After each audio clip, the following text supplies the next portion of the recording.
Hello everyone, આજે ફરીથી હું એક મારી નવી રેસીપી લઈને તમારી સાથે આવી ગઈ છું. તો આજે આપણે બનાવીશું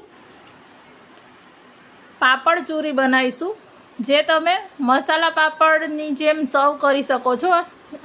જે આપણે થાળી બનાવીએ એમાં સાઈડ ડિશ તરીકે કે પછી એમનેમ પણ જ્યારે સાંજે ભૂખ લાગે ત્યારે બનાવીને ખાઈ શકો છો. એટલી સરસ આ ચટપટી લાગે છે અને ઘરમાં જ રહેલા ઇન્ગ્રેડિયન્ટ્સમાંથી ફટાફટ બની જાય છે. 5 મિનિટની અંદર તૈયાર થઈ જાય છે. આ 5 મિનિટ પણ નથી લાગતી અને બાળકો પણ જાતે તૈયાર કરી શકે છે. એટલી ટેસ્ટી આ પાપડ ચૂરી બનાવવા માટે આપણે અડદના પાપડ લેવાના છે. તો અત્યારે મેં પાપડ છે એ શેકી લીધા છે. તમે તળીને લેવા હોય તો તળીને પણ લઈ શકો. મેં 3 નંગ પાપડ લીધા છે અડદના. એને આ રીતે ટુકડા કરી લેવાના છે. ટુકડા છે એમને રફલી જ કરવાના છે અને થોડા મીડિયમ સાઇઝના, એકદમ ભૂકો નથી કરી નાખવાનો. તમે હમણાં જોઈ લેજો કે આ રીતે એના ટુકડા સરસ તૈયાર કરી અને આની અંદર આપણે વેજીટેબલ્સ લેવાના છે. તો વેજીટેબલ્સમાં અત્યારે આપણે કાકડી લઈએ છીએ. 1 નંગ નાની મેં કાકડી લીધી છે, જેને આ રીતે બારીક કટ કરી લીધી છે. ત્યાર પછી 1 મીડિયમ સાઇઝની ડુંગળી લીધી છે, એને પણ કટ કરી લીધી છે. હવે આની અંદર આપણે ટામેટું લેવાનું છે. તો મેં 1 નંગ નાનું ટામેટું લીધું છે. તમને વધારે ગમે તો વધારે પણ લઈ શકો.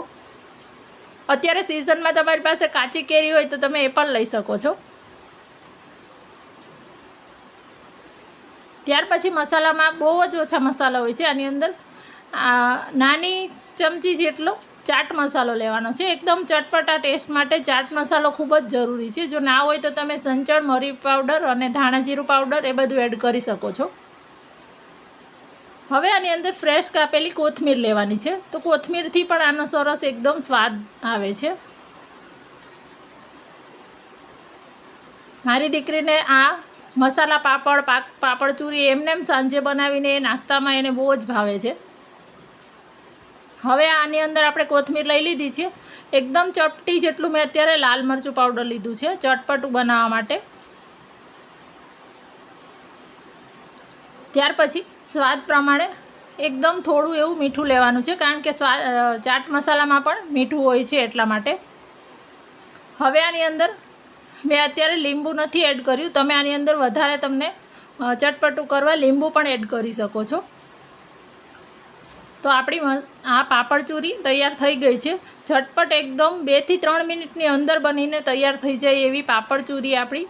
તમે આને કોઈ પણ ડીશ સાથે સાઈડ ડીશમાં કે એમને બનાવીને ખાઈ શકો છો.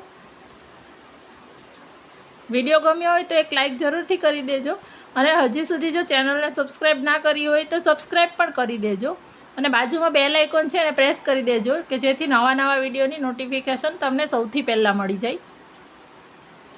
અને તમે ફેસબુક, ઇન્સ્ટા પર પણ મને ફાલુસ કિચન નેમથી મારું પેજ છે ત્યાં પણ ફોલો કરી શકો છો.